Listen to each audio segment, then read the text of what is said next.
the good news is that because of the gospel, because of what Jesus has done, oh death, where is your sting? You have no power, because this is what the word says. But thanks be to God who gives us the victory through our Lord Jesus Christ. We have victory today because of He who lives, and when we live in Him. Because Jesus lives, lives are transformed. There are lives in this room right now that have already been transformed by Jesus. There are lives in this room and online right now that will be transformed by Jesus before this day is out. I believe that with power, with purpose, with promise, Jesus can and will. Look, the resurrection is not merely a historical fact.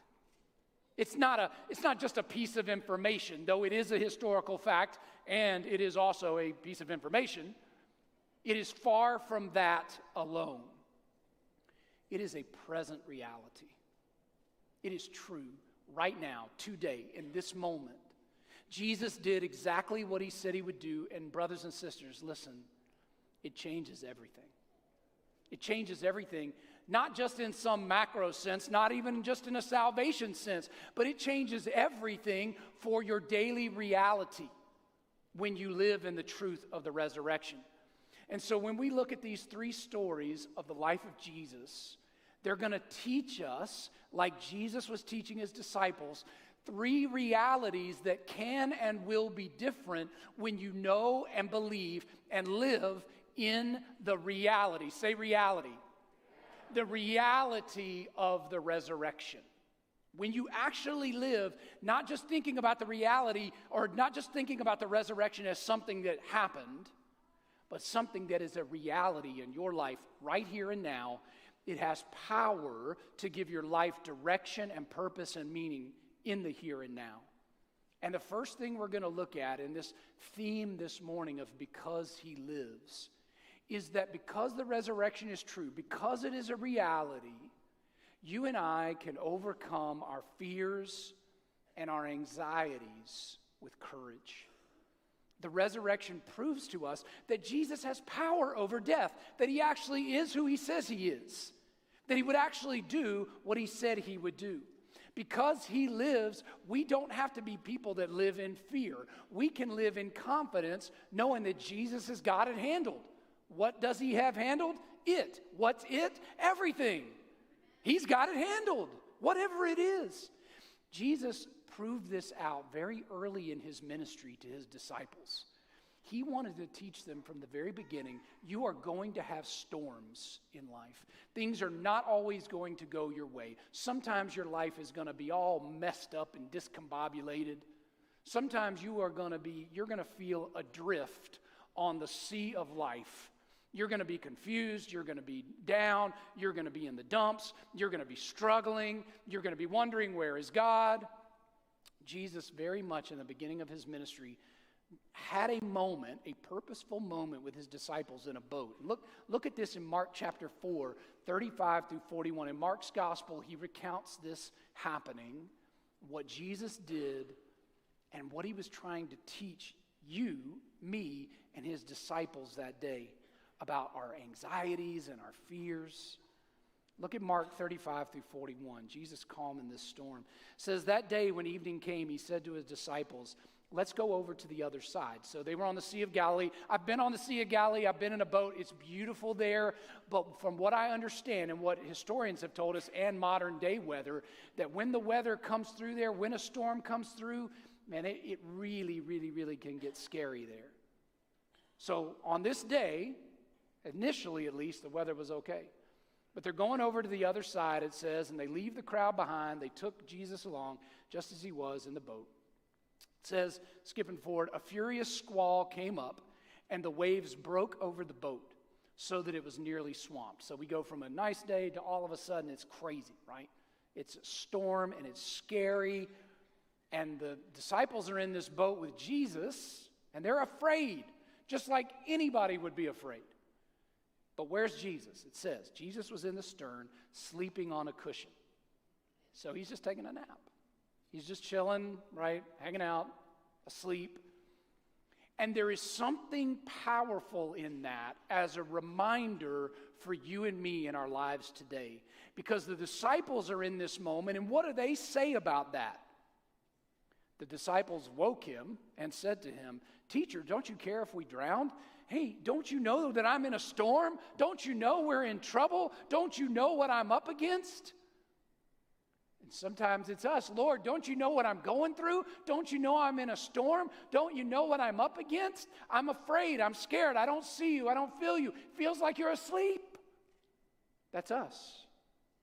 But Jesus is giving us this example that we would pay attention. So pay attention. "Teacher, don't you care if we drowned?" He got up, he rebuked the wind, and he said to the waves, "Quiet, be still." In some translations, it's peace, be still. I love this moment. And here's what happens next. Here's what the disciples were doing next. Jesus just got up and he rebuked the storm, and the disciples are like this. I mean, they are. They're also like this. They're scared, right? But there is a man in the boat with them that just got up from a nap and stood up and said, "Peace, be still." And the waves and the wind stopped like that. And it tells you in this moment how overwhelmed they are. The wind died down, it was completely calm. He said to his disciples, and this is a moment for all the disciples in this room and the would-be disciples, those that are still curious about Jesus, but you haven't given your life to him yet. Listen, let your ears perk up. Why are you so afraid? Do you still have no faith? What are you scared of? I'm right here with you in the boat. Maybe those are words you needed to hear this morning. I'm right here with you in the boat. I've not left your life. I know what you're going through. What does it say they were? They were terrified, right? This is the mouth agape, like, oh my goodness, right? And they asked each other, "Who is this? Even the wind and the waves obey him." The disciples are facing a literal storm. We just read about it, right? But Jesus' presence and his power turned their fear into awe. And his resurrection, what it does for you and me, because it is a reality today, is it assures us that no storm, literal or figurative, needs to scare us. We can and will overcome anything if we will run to the arms of the Father, if we will feel his presence. I would ask you to think back for a moment, no matter how old you are, even the youngest kids in here. Can you remember the first time you were scared? I don't know that I remember the very first time I was scared, but I do remember a moment very early in my life when I was afraid. I had a young girl that was a friend of mine. We were just like classmates, and I hung out with her and her family sometimes. And on this particular day, it was she and I and her father, and we were in his big pickup truck. It was one of those pickup trucks with just the long front seat. It's all one seat. You know, it's where the girls can scoot over and the guy can put his arm around, right? It's one of those kind of deals. We weren't doing that, but it was just a long seat. And I remember, I don't know how old I was. I was maybe 6 or 7 years old, something like that. And he was going to go check on some animals in a field that, I don't know, he owned. I don't remember all the details at all. But we get there, and, you know, it's like 80s parenting, if there's any 80s parenting people in here. So he just left she and I in the truck by ourselves, and he was just gone.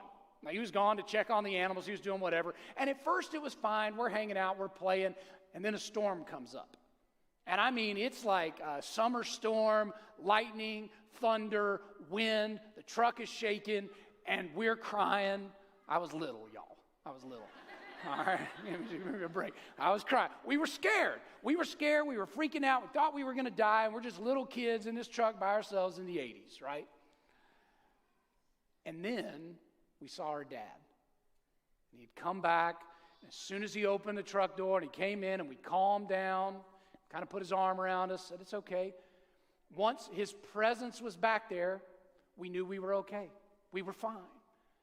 And so it can be for the person that will run to the Father, that will put your trust in Jesus, that will know and find your confidence in the reality of the resurrection, that Jesus has got you. He knows you. He loves you. He understands what you are going through right now. So you can overcome the fears, the anxieties with courage. And I pray that you will. In the storms of your life, are you turning to the Father or are you turning to something else for comfort? You might find something else that gives you a little comfort. You might. I'm not going to lie to you. But here's what I can promise you is that it won't last.